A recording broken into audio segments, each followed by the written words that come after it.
افغانستان نے فیصلہ کیا ہے کہ پاکستان کے ساتھ اب تمام تجارتی روابط ختم کر دیے جائیں گے۔ اس کا اثر افغانستان کے لیے کیا ہوگا اور پاکستان کے لیے، اس پر بات کریں گے۔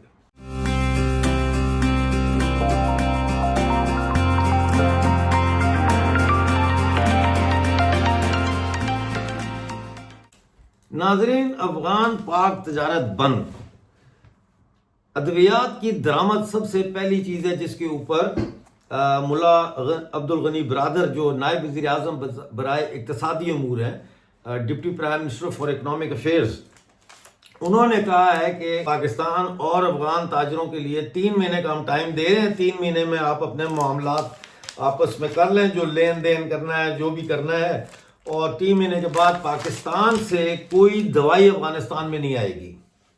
بند کر دیا انہوں نے کہا، اور اگر کوئی لائے گا اور پکڑا جائے گا اس کی ذمہ داری جو ہے وہ سرکار قبول نہیں کرے گی۔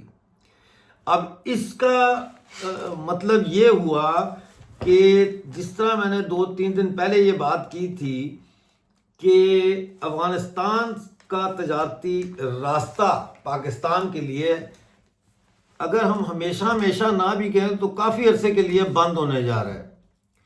توبہ کرنی چاہیے، معافی مانگنی چاہیے کہ دیکھو کیا یہ اس کو کارما کہتے ہیں۔ ہندی میں کارما جو ہوتا ہے نا، یہ ہوتا ہے۔ اردو میں ہم کہتے ہیں جیسی کرنی ویسی بھرنی، انگلش میں کہتے ہیں what goes around comes around۔ یا توبہ کرنی چاہیے، یہ وہ ملک ہے پاکستان جو انڈیا کا سامان برستہ کراچی جو ہے وہ افغانستان جانے کے لیے راضی نہیں ہوتا تھا، یاد ہے نا، نہیں بھیجنے دیتا تھا سامان۔ تو آج اس کا سامان بند ہو گیا ہے، آنے کا بھی اور جانے کا بھی۔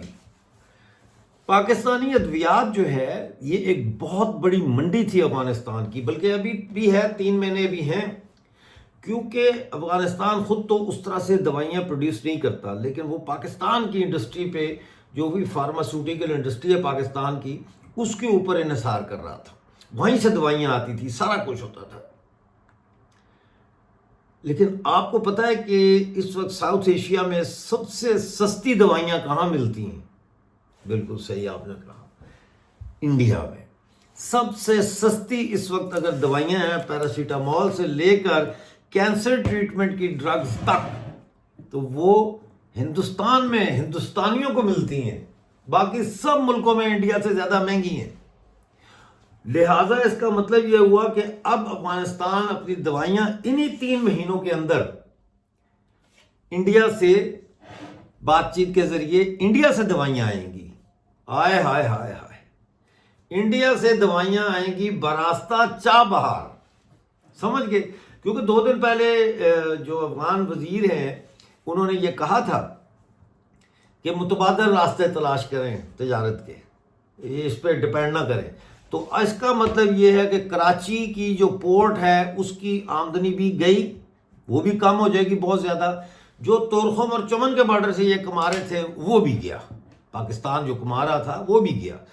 پھر اس کا جو اثر پڑے گا پوری پاکستان کی لوکل جو فارماسیوٹیکل انڈسٹری ہے، جو دوائیاں بنانے والی فیکٹری ہیں، ان کے اوپر وہ ایک الگ ہوگا، اور پھر ان کے پاس بجلی کے بل دینے کے پیسے نہیں ہوں گے۔ لہٰذا ہم دیکھ رہے ہیں کہ پاکستان کی ڈومیسٹک فارماسیوٹیکل انڈسٹری کلیپس ہونے جا رہی ہے، یہ انڈسٹری کلیپس ہونے جا رہی ہے۔ یہ کدھر بیچیں گے اپنی دوائیاں؟ کئی فارماسیوٹیکل انڈسٹریوں کے فیکٹریاں، کارخانے جو ہے وہ اب آپ سنیں گے مستقبل میں کہ بند ہونے جا رہے ہیں اس کے بعد، یعنی آج سے 1 سال کے عرصے میں یہ کام شروع ہو جائے گا۔ دوسرا، پاکستان کو سب سے بڑا نقصان یہ ہوا ہے کہ یہ اپنا سامان بھی اب سینٹرل ایشیا اور یورپ برستہ افغانستان جو ہے نا سینٹرل ایشیا نہیں بھیج سکتا۔ اس کو بھی اب کوئی نیا تجارتی رستہ ڈھونڈنا پڑے گا جہاں اس کو سارے خرچے بھی دینے پڑیں گے، مفت میں نہیں کوئی دے گا اس کو۔ جیسے ایران نے تو کہا ہے نا کہ 20 سال تک آپ ایکسپورٹ امپورٹ پہ کوئی ٹیکس نہ دیں، لے جائیں یہاں سے چاہ بہار پورٹ پہ سامان منگائیں، اٹھائیں لے جائیں، وہاں سے لائیں یہاں سے چڑھا دیں، کوئی ٹینشن نہیں ہے، کریں آپ بزنس، کریں آپ کاروبار، ہم دیتے ہیں آپ کو سہولت. پھر انہوں نے 1 مہینے کی سہولت دی ہے گودام کی. انہوں نے کہا مال لاتے ہیں نا آپ 2 4 10 دن لیٹ ہو جاتا ہے, آگے پیچھے ہو جاتا ہے, سمندری جہاز ہے, ٹھیک ہے نا, تو انہوں نے کہا کہ 1 مہینے کے لیے گودام بھی فری ہے, یعنی 30 دن کے لیے گودام بھی فری ہے, ٹھیک ہے. اس کے علاوہ انہوں نے جب کنٹینر پہنچتا ہے تو اس کو ان لوڈ کرتے ہیں, جب اس میں جانا ہوتا ہے تو اس کو اپ لوڈ کرتے ہیں, لوڈنگ ان لوڈنگ. تو وہ لوڈنگ ان لوڈنگ کے بھی انہوں نے 33% اور 77% ڈسکاؤنٹ دے دیا ہے افغانستان کو, ہیں جی. اب کرو بات, اب بتاؤ آٹے دال کا کیا بھاؤ ہے بیٹا, اب بتاؤ. یہ دیکھیں, میں ہمیشہ کہتا ہوں کہ کسی کو کوئی باہر سے نہیں توڑ سکتا, چاہے وہ فیملی ہو, چاہے وہ سیاسی پارٹی ہو, چاہے وہ مذہبی پارٹی ہو, چاہے وہ مذہب ہو, چاہے وہ ریاست ہو. اس کو اندر سے ہی لوگ توڑ رہے ہوتے ہیں, اس کے اپنے جو بنے ہوتے ہیں. اور پاکستان کو اس وقت بڑی تیزی کے ساتھ توڑا جا رہا ہے. وہی توڑ رہے ہیں جو پاکستان کے حکمران ہیں.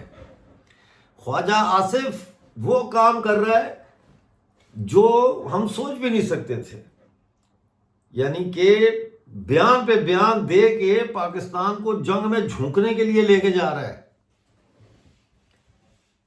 افغانستان کو اٹھا کے ہندوستان کی پکا انہوں نے حوالے کر دیا کہ بھئی آپ دونوں کی دوستی اب پکی رہے گی, ہمارے تو آپ دشمن ہیں. بھائی شاباش, کیا ڈپلومیسی ہے بھائی.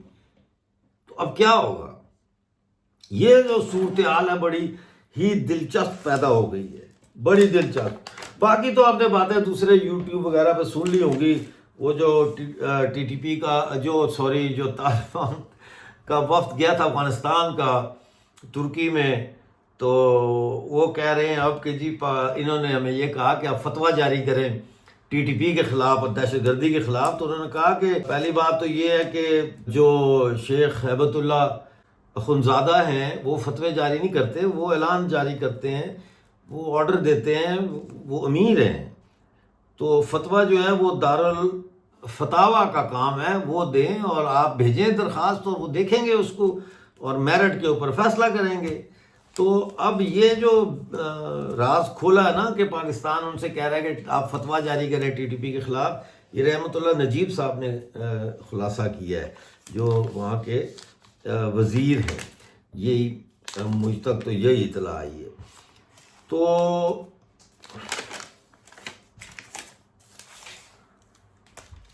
یہ جو ساری صورتحال ہے اس میں افغانستان کو فائدہ, پاکستان کو نقصان.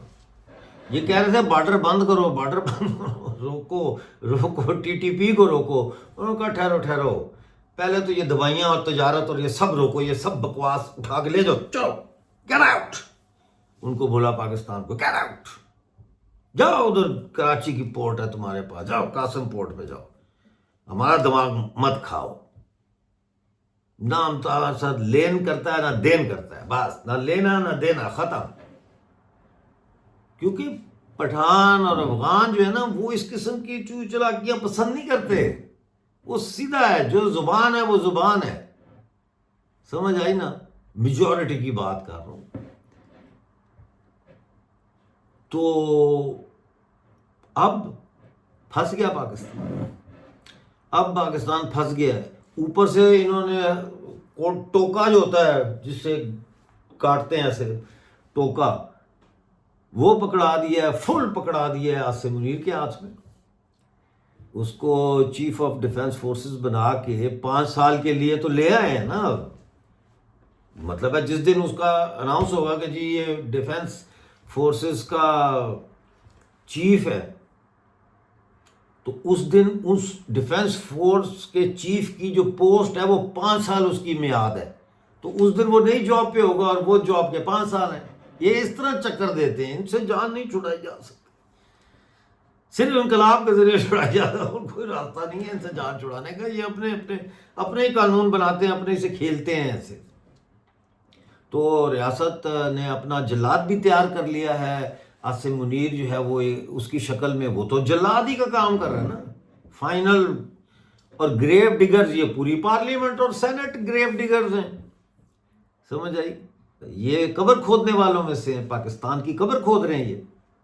کہ جب یہ جلاد کا ٹوکا گرے گا، یہ لاش جو ہے پاکستان کی ختم ہوگی، تو پھر یہ جو پارلیمنٹیرینز اور یہ سارے ہیں، اور میں دیکھنا چاہوں گا کہ یہ اینکرز بھی جتنے جو پاکستان کرتے ہیں، یہ سارے پھر اس قبر میں جب دفن ہوں گے تو یہ پارلیمنٹیرینز دفن کریں گے. یہ قبر کھود رہے ہیں ابھی، جس میں سب نے جانا ہے، آپ لوگوں نے، جو پشتونوں معصوموں کا قتل عام کر رہے ہیں، جو انصاف نہیں دے رہے خیبر پختونخوا والوں کو، جو قانون نہیں دے پا رہے پاکستانیوں کو، پارٹ جموں کشمیر گلگت بلتستان کو، جو حق نہیں دے پا رہے سندھ کے ہاری کو، جو بلوچ کی آہ جو ہے اس کا اثر نہیں لے رہے،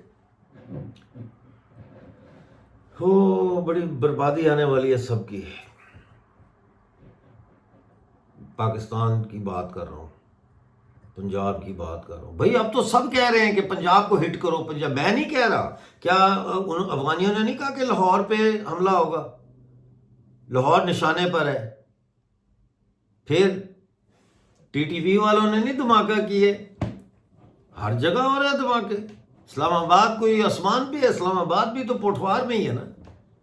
تو بڑی تباہی آنی ہے. آپ لوگ اپنا خیال رکھیں. ملتے ہیں اگلی ویڈیو میں نئے اپڈیٹ کے ساتھ. اس وقت تک کے لیے اپنا بہت سارا خیال رکھیں اور مجھے اجازت دیجیے. چینل کے ہوم پیج پر جوائن کا بٹن دبا کر ہمارے ممبر بنیے. شکریہ.